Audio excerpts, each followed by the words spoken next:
इस सवाल के साथ कि क्या महाराष्ट्र की पॉलिटिक्स में ऑल इज वेल। इस मुद्दे पर बात करने के लिए खास पैनल हमारे साथ जुड़ रहा है। हमारे साथ शाइना एनसी हैं, भारतीय जनता पार्टी की वरिष्ठ नेता। हमारे साथ डॉक्टर सीमा मलिक, एनसीपी शरद पवार गुट की प्रवक्ता हैं। हमारे साथ ब्रजमोहन श्रीवास्तव साहब हैं, आप एनसीपी अजीत पवार गुट के प्रवक्ता हैं। हमारे साथ विक्रम सिंह साहब जुड़ रहे हैं, आप प्रवक्ता हैं शिवसेना उद्धव ठाकरे गुट के। हमारे साथ सुशीबेन शाह हैं, आप प्रवक्ता हैं शिवसेना एकनाथ शिंदे गुट की। शाइना जी मुस्कुरा रही हैं, अलग अलग गुटों में अलग अलग पार्टी, परिचय में हमें भी थोड़ी दिक्कत हो रही है। लेकिन शाइना जी, ये सवाल की शुरुआत सबसे पहले आपसे ही, क्या वाकई महाराष्ट्र में ऑल इज वेल? ये सवाल मैं इसलिए पूछ रहा हूं कि जो संघ के एक जाने माने प्रचारक हैं, विचारक हैं, उनका एक बयान लगातार चर्चा में है जिसमें वो कह रहे हैं कि महाराष्ट्र में अजीत पवार हार की वजह है। दरअसल में अजीत पवार साथ थे तो करप्शन के मुद्दे पर बीजेपी खुलकर नहीं बोल पाई, जिसका डेंट, जिसका खामियाजा बीजेपी को भुगतना पड़ा महाराष्ट्र में। शाइना एनसी, देखिए, सबसे पहले तो मैं ये कहूंगी कि हार जीत हर एक इलेक्शन में होते रहता है, लेकिन हार का मतलब नहीं है down and out. If at all एक चेतावनी के साथ साथ हम उस दिशा में काम करते आ रहे हैं जहां जनहित में, महाराष्ट्र की जनता के हित में, मोदी जी के नेतृत्व में हम देखेंगे कि जो भी करेक्टिव मेजर्स लेना है हम जरूर लेंगे। पॉलिटिक्स में और राजनीति में हर बार अरिथमेटिक ऐसा नहीं चलता है, लेकिन जो आप वोट शेयर की बात करें तो आज भी भारतीय जनता पार्टी का जो वोट शेयर है वो बरकरार है। हाँ, जरूर डिवीजन ऑफ वोट्स होते हैं, नैरेटिव में बदला, लेकिन नैरेटिव सेटिंग ही तय नहीं करता है कि हार जीत किसकी होती है। तो मैं जरूर कहूंगी कि आते हुए दिन में आप देखेंगे सक्षम, नेतृत्वशील, प्रगतिशील सरकार महाराष्ट्र के लिए, और वो भी मोदी जी और देवेंद्र जी के जनहित में। और मैं कोई टिप्पणी या स्पेक्यूलेशन में नहीं जाऊंगी कि किसके वजह से क्या हुआ, लेकिन मैं जरूर कहूंगी कि जनता का जनादेश हमने स्वीकार किया, लेकिन इसका मतलब नहीं कि हम उस परिप्रेक्ष्य में काम करें या नहीं करें। ठीक है, लेकिन आपने एक बात कही, आपने कहा कि जो भी जरूरी करेक्टिव मेजर्स होंगे वो लिए जाएंगे वक्त रहते। जी हाँ, बिल्कुल। ब्रजमोहन श्रीवास्तव साहब, क्या वाकई ऑल इज वेल? ये सवाल आपसे भी इसलिए कि देखिए, सुनेत्र पवार ने अपना नामांकन दाखिल किया, लगातार चर्चा हो रही है कि साहब उस वक्त ना एकनाथ शिंदे गुट का कोई नेता साथ में रहा, ना बीजेपी का नेता कोई साथ में रहा, और जिस तरीके के बयान आपकी पार्टी की तरफ से नेताओं के आए हैं उसके बाद भी ये चर्चा और आगे बढ़ती है। श्रीवास्तव जी, देखिए कि बिल्कुल सारी चीजें ठीक है। महायुति की जो सरकार है और महायुति का जो गठबंधन है एनडीए में, किसी भी प्रकार का उसमें कहीं भी कोई व्यवधान नहीं है। जहां तक आपने बात की इस नेता आई जब नॉमिनेशन के लिए गई तो और कोई दिग्गज नेता क्यों नहीं थे, तो चूंकि ये निर्णय बहुत अंतिम क्षणों में हुआ था और समय बहुत कम था, तो पहली हमारी जरूरत यह थी कि समय सीमा के अंदर नामांकन भर दिया जाए। ये रीजन था, उसको किसी और दृष्टिकोण से देखना ठीक नहीं होगा। ठीक है। जहां तक बात देखिए महाराष्ट्र को लेकर है, आपने जो हवाला दिया आदरणीय रतन शारदा साहब का, वो एक विचारक है, वो बहुत अच्छे लेखक है। यदि उन्होंने किसी बात को महसूस करके लिखा है तो वो हम सब लोगों के लिए भी एक संदेश है कि हम अब उन सारी चीजों को ठीक करें, बेहतर तरीके से करें, क्योंकि अभी हमारे पास समय है। तो ये तो मैं इसे एक बड़ी उपलब्धि मानता हूं कि एक समझदार व्यक्ति ने यदि कोई मुद्दा उठाया है तो उस पर हम लोग सामूहिक रूप से बैठकर उन सारी चीजों को ठीक करने का काम। लेकिन श्रीवास्तव साहब, जितनी सरलता से आप कह रहे हैं सर, सहजता से ऐसा है नहीं। अगर ऐसा होता तो छगन भुजबल भारतीय जनता पार्टी को उत्तर प्रदेश की हार की याद ना दिलाते, वो महाराष्ट्र का ही सिर्फ विश्लेषण करते। ना बिल्कुल ठीक है। देखिए, उन्होंने भी जो कहा, रतन शारदा साहब ने भी तो अपने अनुभव पे और जो महसूस किया वो बुलाए ना उन्होंने ये तो नहीं कहा कि महायुति को समाप्त कर देना चाहिए, उन्होंने ये तो नहीं कहा कि साहब एनडीए से राष्ट्रवादी कांग्रेस पार्टी को हटा देना चाहिए। विचार है उसी प्रकार से। यदि आदरणीय भुजबल साहब ने भी कोई बात की है तो वो उससे जुड़ी हुई बात है। ठीक है, मैं सोचता हूँ इसको विक्रम सिंह जी, क्या आपके खेमे में सब कुछ ठीक है क्या? ये सवाल इसलिए भी क्योंकि इस तरीके की चर्चा लगातार हो रही है कि विधानसभा चुनाव की तैयारी उद्धव ठाकरे ने शुरू कर दी है और ये कार्यकर्ताओं को संदेश दे दिया है कि सभी सीटों पर तैयार रहिए, हो सकता है कि अकेले ही चुनाव लड़ा जाए। विक्रम सिंह जी, देखिए, ये तो बिल्कुल साफ हो गया था। अभी पहले सब नकली शिवसेना बता रहे थे, कोई कुछ बोल रहा था, तो जो जनादेश आया उससे सारा साफ हो गया कि भाई कौन असली है कौन नकली है, पब्लिक का साथ किसके साथ है। ये तो सारा साफ हो गया और अब आने वाले विधानसभा में और आपको दिख जाएगा। बाकी वे बीजेपी जो भी कर रही है देश में वो भी सब लोगों को पता चल गया। मोदी जी ने महाराष्ट्र में कोई मेरे ख्याल से 18-19 सभाएं की, वहां पे क्या हाल हुआ वो सब सबने देख लिया। मोदी जी का जादू अब खत्म हो चुका है। जो बात ये करते थे कि भाई मोदी है तो मुमकिन है, ये जो डायलॉग सेट थे ना देश में, वो सब अब खत्म हो गए। उन्होंने सब अब दम तोड़ चुके हैं, अब कुछ नहीं है। बिना ठाकरे के महाराष्ट्र में किसी का कुछ नहीं होने वाला। तो अब इन सबको ये चीज सब अच्छे से समझ में आ गई है, तो सब अब महाविकास आघाड़ी में साथ आएंगे और विधानसभा चुनाव में जाएंगे। तो वो अच्छे से मैं समझता हूं कि अच्छे पूरे बहुमत के साथ सरकार बनेगी और एक अच्छी सरकार चलेगी। क्योंकि अब इन लोगों के पास, इन्होंने कुछ किया तो है नहीं, अब इनके ठीक पास कुछ बोलने को है नहीं। अब यही बोलते हैं कि नहीं, भाई हम जो आने सवाल वाले था टाइम उसका में देखना जवाब हम क्या आपने नहीं करेंगे। दिया शायद बीच में। उद्धव ठाकरे अकेले विधानसभा चुनाव लड़ेंगे या जो गठबंधन इंडिया का है उसके साथ? देखिए गठबंधन जो महाविकास आघाड़ी है, महाविकास आघाड़ी साथ में है, साथ में सारी चीजें होंगी, साथ में चुनाव भी लड़ेंगे, सारा कुछ महाविकास आघाड़ी एक संगठन है, साथ में काम कर रहा है तो साथ में लड़ेंगे। ठीक है, लेकिन डॉक्टर सीमा मलिक, ऐसा इसलिए भी नहीं लग रहा कि जिस तरीके की तनातनी की खबर सांगली लोकसभा सीट को लेकर सामने आई, फिर एमएलसी को लेकर जिस तरीके का बवाल मचा, बाद में हालांकि समझौता हो गया, और एक चर्चा 4 जून के बाद से लगातार ये चल रही है कि देखिए साहब, उद्धव ठाकरे कभी भी इंडिया गठबंधन को टाटा बाय बाय बोलकर शायना एनसी के जो तमाम वरिष्ठ नेता हैं उनसे मुलाकात कर सकते हैं।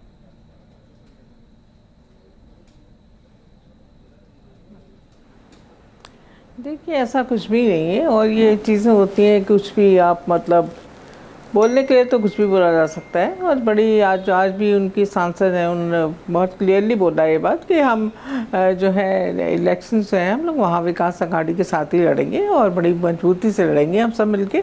और आप देखिएगा कि किस तरह के रिजल्ट आएंगे अभी। और अच्छा, मतलब मुझे लग रहा है सब कुछ अच्छा ही हो रहा है, और बहुत अच्छे देखिए जिस तरह के मतलब नतीजे आए हैं, शायद मेरे ख्याल से हर व्यक्ति उससे खुश है। और एक ईमानदारी की जो चीज़ होती है ना, उसका हमेशा अच्छा फल होता है, और वही हुआ है। और अभी आप देखिए, अभी माननीय पवार साहब ने बोला भी है कि हम लोग मतलब कुछ भी कर सकते हैं किसानों के लिए। अभी देखिए उन्होंने बोला है कि हम लोग मतलब कुछ भी कर सकते हैं। कि उन्होंने ये भी बोला है कि हम चाहें तो हम सरकार भी मतलब पलट सकते हैं। तो ये देखिए, ये बात है कि अगर वो लोग कुछ करते हैं तो ठीक है। लेकिन डॉक्टर मलिक, लोग सवाल पूछ रहे हैं कि अगर शरद पवार ये कह रहे हैं कि कुछ विधायक हमारे पास हैं, कुछ सांसद हमारे पास हैं, तो अब तक इतना पानी क्यों बह गया? अब तक तो ये सब हो जाना चाहिए था।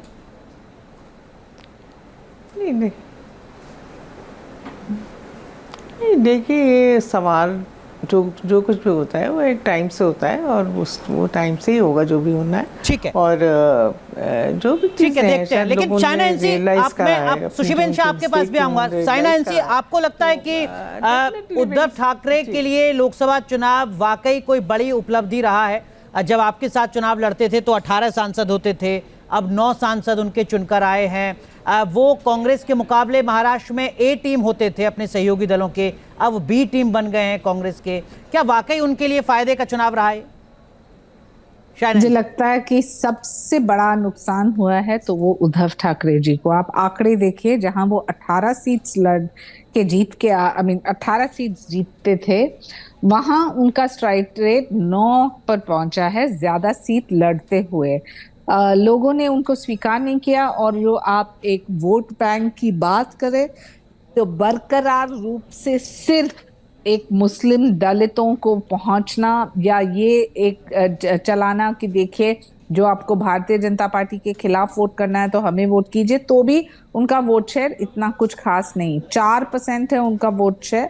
और मैं मानती हूँ कि आते हुए दिन में और भी घटेगा।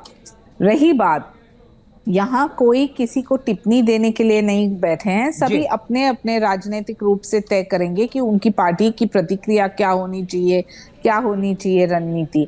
लेकिन मैं स्पष्ट रूप से आपसे एक चीज कह सकती हूँ, भारतीय जनता पार्टी का जहां भी संघर्ष करना पड़े हम जरूर करते हैं। आप देखिए जो हमारा संघर्ष रहा तेलंगाना में, उड़ीसा में, आंध्रा में, केरल में, वहां क्या प्राप्ति हुई है। तो ठीक है। उसी रफ्तार से हमें संगठन की दृष्टि से, क्योंकि हमारे पास 11 करोड़ सदस्य हैं भारतीय जनता पार्टी के, विश्व में सबसे बड़ा राजनीतिक दल, उसी दृष्टि से हम काम करते रहेंगे। लेकिन शहनाई सिंह, आपको लगता है कि अगर उद्धव ठाकरे आपके साथ भी होते तो आप भी खुलकर काम कर पाती? देखिए, अभी आपकी जो सरकार है वो सवालों के कटघरे में है कि आप लगातार हमला बोलते रहे हैं, अलग तरीके की राजनीति करते हैं, लेकिन दूसरी तरफ वक्फ बोर्ड को आप करोड़ों रुपए के अनुदान दे रहे हैं। ये कैसी पॉलिटिक्स, ये कैसी मजबूरी की पॉलिटिक्स? जिस शिवसेना उद्धव ठाकरे गठ ने मोदी जी के नाम पे 2019 में वोट मांगा और जीते, उस आधार पे उन्होंने अपनी विचारधारा को छोड़ा, बाला साहेब ठाकरे जी की सोच विचार को छोड़ा।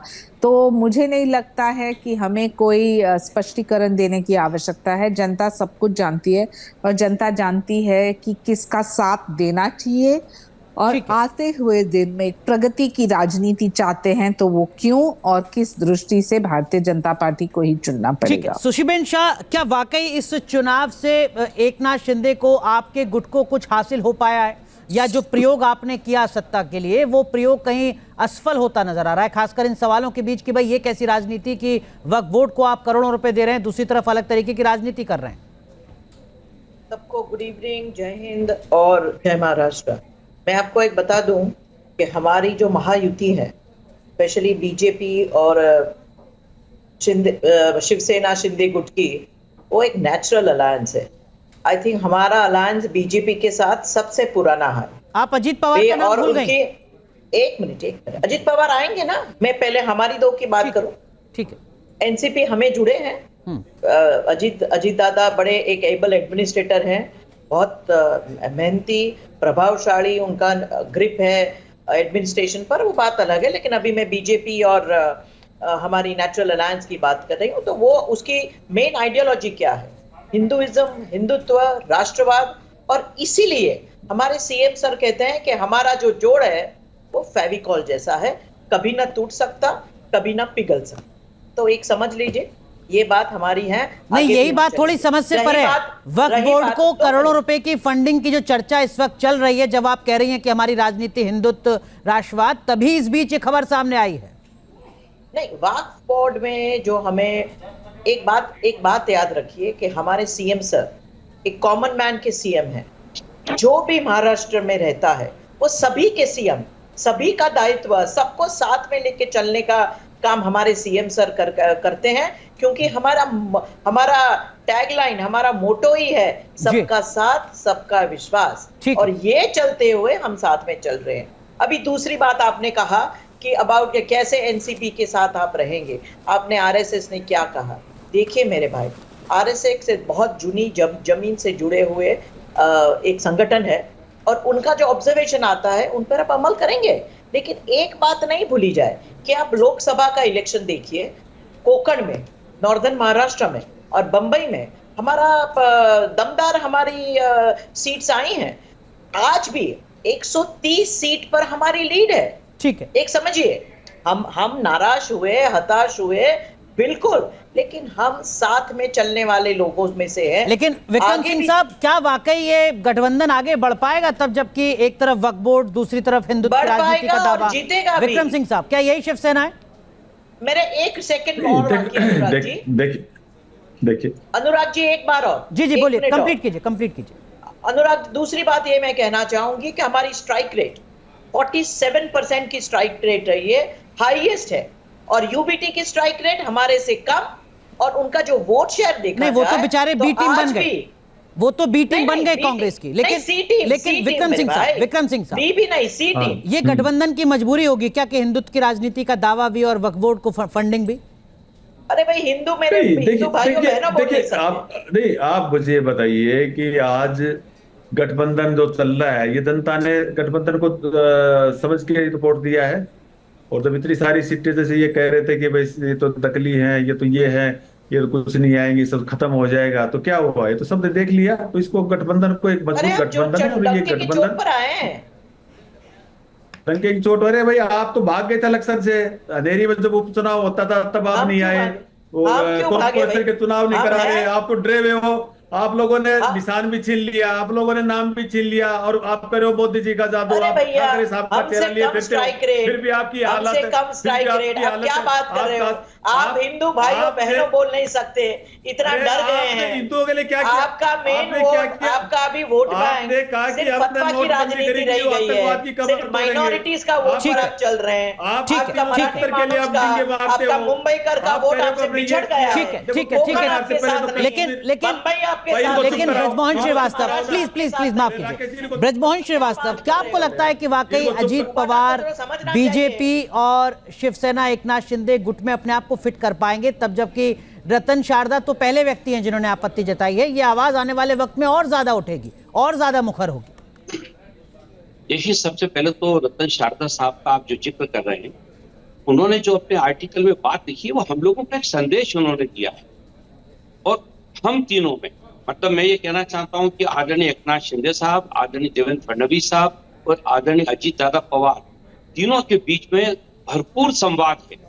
हर मुद्दे पे ये लोग चर्चा करते हैं। आपको याद होगा कि हम लोगों ने अपने कार्यकर्ताओं को समागम करने के लिए, उनको एक करने के लिए थाने से हम लोगों ने शुरुआत की थी, जहां पर कि जिले स्तर के कार्यकर्ताओं को लेकर एक कार्यक्रम चलाया था कि पूरे महाराष्ट्र में हम जिले स्तर पर तीनों पार्टियों के कार्यकर्ताओं को, रैंक एंड फाइल को इकट्ठा करें और उनके बीच में एक सामंजस्य बैठाने का काम करें। और ये काम चल रहा है और बहुत बेहतर तरीके से हुआ था। इसका आगाज भी थाने से ही हुआ था और उस आगाज में आदरणीय एकनाथ शिंदे साहब, आदरणीय देवेंद्र फडणवीस साहब और अजीत दादा पवार तीनों उपस्थित थे और उसको बहुत बेहतर तरीके से हमारे तीनों पार्टियों के कार्यकर्ताओं ने उसका बहुत स्वागत भी किया था। ठीक है। तो मुझे नहीं लगता कि इसमें किसी प्रकार का कोई विवाद है। ये बात सच है कि आदरणीय रतन शारदा साहब ने जो आर्टिकल लिखा है, हम सब लोगों के, लेकिन शाइना एनसी, आपको लगता है कि अजीत पवार का जो मुद्दा है, उनको साथ रखने का जो मुद्दा है, आने वाले वक्त में बीजेपी की मुश्किलें और बढ़ाएगा? रतन शारदा से बात शुरू हुई है और भी तमाम लोग मुखर हैं, और देखिए जहां आप 2019 में बहुत बड़ी, सबसे बड़ी ताकत बनकर उभरे थे, 40 से ज्यादा सीटें आपके गठबंधन को मिली थी, आप 17 पर सिमट गए इस बार। देखिए, we may be down but we are not out. मैं आपको यकीन से कह सकती हूँ, हमारा जो चिंतन शिविर रहा कल आज, पूरे महाराष्ट्र में के बड़े नेतागण और कार्यकर्ता भी बैठे थे और हमने देखा है कि कैसे हमारे पूरे ऑर्गेनाइजेशनल स्ट्रेंथ को ज़मीनी स्तर पे उतारें, क्योंकि ये असेंबली इलेक्शन बहुत ही ज़रूरी है, और ना सिर्फ महायुति के लिए, पूरे देश के लिए और महाराष्ट्र की जनता के लिए। आप देखेंगे कि तरक्की के रफ्तार पे जो कोस्टल रोड हो, मेट्रो हो, trans harbour link, Mumbai urban areas में तो देखने मिलता है, लेकिन ग्रामीण क्षेत्र में भी प्रधानमंत्री ने कहा है कि युवाओं के लिए, महिलाओं के लिए, किसानों के लिए लखपति दीदी हो या ड्रोन दीदीज, या फिर जो पहले 100 दिन में जो काम हम करने वाले हैं, उसका फायदा निजी रूप से महायुति को मिलेगा। लेकिन मैं नहीं समझती हूँ कि हमें अभी कोई स्पेक्यूलेशन करने की आवश्यकता है। This is the time for introspection. वो इंट्रोस्पेक्शन में सभी का बयान हम पॉजिटिव स्पिरिट में लेते हैं, और मैं यकीन से कह सकती हूँ कि विनाश अगाड़ी महायुति के सामने कहीं नहीं रहेगी असेंबली इलेक्शंस में। असेंबली इलेक्शंस में एकनाथ शिंदे जी, देवेंद्र फडणवीस जी और अजीत पवार, क्योंकि रीजनल सत्रप्स जो अपने अपने क्षेत्र में उन्होंने जो काम किया है, वो ही जीत के आएंगे विधायक के रूप में। डॉक्टर सीमा मलिक, यहाँ तो गठबंधन में कोई दिक्कत नहीं है, शाइना एनसी जीत का दावा कर रही है, विधानसभा चुनाव में भी आपके गठबंधन को लेकर जरूर सवाल खड़े होते रहे। देखिए, हमारे गठबंधन में भी कोई दिक्कत नहीं है। ये आप लोग हमेशा पहले भी बोलते थे कि हमारे गठबंधन में बहुत दिक्कत है और ये होने वाला है, वो होने वाला है, पर ऐसा कुछ हुआ नहीं है, आपने देखा। और अच्छा हम लोग का स्ट्राइक रेट है। अब देखिए, हमारी 8 सीट आई हैं, कोई कम सीट नहीं आई हैं। आप 10 में से 8 सीट आई। लेकिन सुप्रिया सुले पूरे चुनाव में बारामती से बाहर कहीं प्रचार नहीं कर पाई, अपने लोकसभा सीट पर सिमट कर रह गई, जैसे तैसे वो जीती। एनसीपी की मुश्किलें तो बढ़ गई ना, और कैसे इस अलायंस को आपसे किसने कहा? कोई सिमट के नहीं रह गया सर। ये बिल्कुल गलत बात है, बिल्कुल गलत बात है सर। आप मुझे बोलने दीजिए थोड़ा। और ये कहना कि मतलब सुप्रिया मैम जो है वो सिमट के रह गई उसमें, दिस इज एब्सोल्युटली रॉन्ग। और हर जगह पवार साहब ने भी प्रचार करा है और जीते हैं हम लोग। तो ये उसके बाद भी ये कहना कि नहीं आप जीते नहीं हैं, और तो देखिए ये सब चीज़ें जो है ना कि पैसे बांट देने से, किसानों की बात कर रहे हैं आप, कि हमने इतना पैसा मतलब आप बांट कह रहे हैं दिया, उससे गठबंधन क्या को होगा? कोई दिक्कत नहीं है, हाँ, उद्धव आपने ठाकरे किया आपके कि साथ किसानों टिके के रहेंगे। साथ। उद्धव ये ठाकरे देखिएगा, तब भी कोई ये टिके बताएगा रहेंगे नहीं जब ये बात। कांग्रेस ए टीम बन गई है महाराष्ट्र में। कोई दिक्कत नहीं है, कोई दिक्कत नहीं है सर, बिल्कुल टिके रहेंगे, बिल्कुल टिके रहेंगे। आप देखिएगा क्या होगा। अभी अटकलें तो देखिएगा वहीं आप से क्या शुरू हो होता गई है। थी सीमा मलिक, जब वो 4 जून के बाद इंडिया और गठबंधन की देखिए, पहली बैठक ये में शामिल नहीं कहना हुए थे। देखिए अटकलें आपके लिए शुरू। अरे देखिए, आप ये सब बेकार की पुरानी बातें मत करिए कि कौन शामिल नहीं हुआ था, नहीं, अभी कौन 10 ही दिन शामिल हुए। हुआ था। आपने देख लिया क्या हमारे नतीजे हुए हैं, और अभी आप देखिएगा क्या कि किस चीज़ के 10 दिन हुए। 4 जून के बाद बैठक हुई, हम 14 जून से पहले चर्चा कर रहे हैं। और देखिए, आपको मैं बता दूं कि आप, हाँ, तो इससे क्या क्या चर्चा करना चाह रहे हैं, मैं समझ नहीं पा रही कि आप क्या कहना ठीक चाह है, रहे हैं। कोई बात नहीं। मैं उम्मीद करता हूं क्या कि कहना शायना चाह एनसी रहे हैं? शायद इन बातों को समझ रही होंगी। देखिए, शायना एनसी ये क्या वाकई बिल्कुल जो है स्थितियां ना, सामान्य बेकार की होंगी? 4 जून के बाद इंडिया निरर्थक गठबंधन की बातें बैठक हैं। होती है, निरर्थक उद्धव ठाकरे उसमें शामिल नहीं होते हैं, निरर्थक सांगली बातें, लोकसभा सब सीट को बातें लेकर शायना तनाव एनसी सबके समझ सामने रही है, आता है, एमएलसी सारी चुनाव बातें को लेकर शायना तनाव एनसी सबके समझ सामने रही है। आता है। उद्धव ठाकरे अपने कार्यकर्ताओं से कहते हैं कि सभी सीटों पर मुस्तैद रहो, मैं खुद पूरे राज्य का दौरा आपको करूंगा, क्या लगता है, अकेले, एनडीए में कोई राहुल तनाव गांधी नहीं के आता साथ सामने? नहीं, कांग्रेस के एनडीए में कोई नेताओं के तनाव साथ नहीं नहीं, है, एनडीए अकेले दौरा करूंगा। क्या वाकई ये स्थितियां सामान्य होंगी आने वाले वक्त में इंडिया गठबंधन के लिए महाराष्ट्र में? सामान्य नहीं है, कठिन है, क्योंकि विचारधारा ही नहीं है। आदरणीय बाला साहेब ठाकरे, जो उनको पता चला कि शिवसेना कांग्रेस के साथ और शरद पवार जी के साथ गठबंधन किए हैं, तो मुझे नहीं लगता है कि उनको बहुत शोभा देती, क्योंकि ये विचारधारा की लड़ाई में शिवसेना ने तो अपना हिंदुत्व और अपनी सोच विचार को तो खो बैठी है। रही बात कि आप ग्रेजुएट्स कंस्टिट्यूंसी के इलेक्शन की बात करें, तो कांग्रेस को पता नहीं कि शिवसेना ने कैसे अपने उम्मीदवारों को घोषित किया है, वाइस वर्सा। शिवसेना कहती है कि हम नहीं छोड़ेंगे, कांग्रेस कहते हैं कि आपको छोड़ना पड़ता है। यहाँ से शुरुआत होती है, आते आते दिन में आप देखते जाइए, कोई कॉमन मिनिमम एजेंडा हो तो समझ सकते हैं कि गठबंधन क्यों। लेकिन यहाँ एक तरफ हमारी महायुति की बात करें तो एक नाथ शिंदे जी हो या अजीत पवार जी, सभी को पता है कि प्रधानमंत्री जिस रफ्तार से महाराष्ट्र के लिए और डेवलपमेंट की एजेंडा पे रखे हैं, उससे एक चीज स्पष्ट है, जनहिता और जनहित हमारे पक्ष में है, भारतीय जनता पार्टी के पक्ष में है, और आते हुए असेंबली इलेक्शन में हम जरूर जीतेंगे। विक्रम सिंह साहब, महाराष्ट्र तो उद्धव ठाकरे का गढ़ है सर, छत्र पे आप वहां के, आप बी टीम बन के रह लेंगे अगले 5 साल भी कांग्रेस के? देखिए, ए बी टीम या सी टीम, ये तो आप अपना पता नहीं किस हिसाब से निर्धारित कर रहे हो। जब एक समान विचारधारा उससे गठबंधन एक बना हुआ है, तो उसमें आप ये क्या तय करेंगे कि भाई ये कैटेगरी या बी कैटेगरी? इसमें मजबूती के साथ एक गठबंधन काम कर रहा है, उसके लिए आप सवाल उठा रहे हो। आप उधर नहीं देख रहे हो, जैसे ये कह रहे हैं कि हमारा मजबूत गठबंधन है। कहाँ गठबंधन है? जब सीटें किस हिसाब से उनको मंत्रालय दिए हैं और उनके अंदर वो नाराजगी साफ नजर आ रही है, तो गड़बड़ तो उधर है। आप इस चीज के लिए आप उनसे जरा पूछिए कि जिनके 1-2 सीट आई, श्रीवास्तव जी जवाब दीजिए। मंत्रालय मिला, श्रीवास्तव जी जवाब दीजिए। सीट आई और उनको वो भी राज्य मंत्रालय मिला, तो कलेश तो वहां पे। विक्रम सिंह साहब कह रहे हैं मंत्रालय के लिए तरस रहे हैं और कह रहे हैं कि ऑल इज वेल। विक्रम भाई का जो ऑब्जर्वेशन है, मैं उससे पूरी तौर से असहमत हूँ। ये तरसने का मुद्दा नहीं है। गठबंधन के जो साथी हैं, उन सब लोगों के बीच में पहले से ये तय था, क्योंकि हम लोगों का जो अलायंस है वो प्री पोल अलायंस था, और हम सब लोगों ने आदरणीय नरेंद्र मोदी जी के नेतृत्व को स्वीकार किया है। अगर हम अपने परिवार में बैठकर अगर कोई फैसला लेते, तो इसको इस ढंग से इंटरप्रेट करने से मैं सोचता हूँ कि शायद ठीक नहीं है राजनीतिक रूप से। ठीक है, हम लोगों को हमारा हक मिले, इसका तो आश्वासन एनडीए के साथियों ने दिया है। ठीक है, और ये तो खाली हमारे दोनों लिए ही नहीं, गुटों के दावे सबों हैं के कि लिए। महाराष्ट्र में ऑल इज वेल, लेकिन जिस सुशी साहब कुछ कहना चाह रही है बहुत संक्षेप में, सुशीबेन शाह। मैं इतना कहना चाहूंगी कि ये जो इंडिया अलायंस है, इसमें कांग्रेस के छोड़ के एक भी ऐसी पार्टी नहीं है जिसने बीजेपी के साथ काम नहीं करा है, जिसने प्रभावी रूप से काम किया है। तो अघाड़ी में बिगाड़ी है। हम हमारी नीति पर, नियम पर आगे बढ़ रहे हैं, ये समझना चाहिए विक्रम सिंह जी को और हमारी एनसीपी की प्रवक्ता भी। वो खुद बीजेपी के साथ उनका गठबंधन हुआ है, तो कहां बिगाड़ी है? अपने अपने दावे, हर कोई कह रहा है कि ऑल इज वेल महाराष्ट्र में, लेकिन जो खबरें लगातार सामने आ रही हैं उससे ऐसा लगता तो नहीं है। कुछ दिन का इंतजार और करना होगा।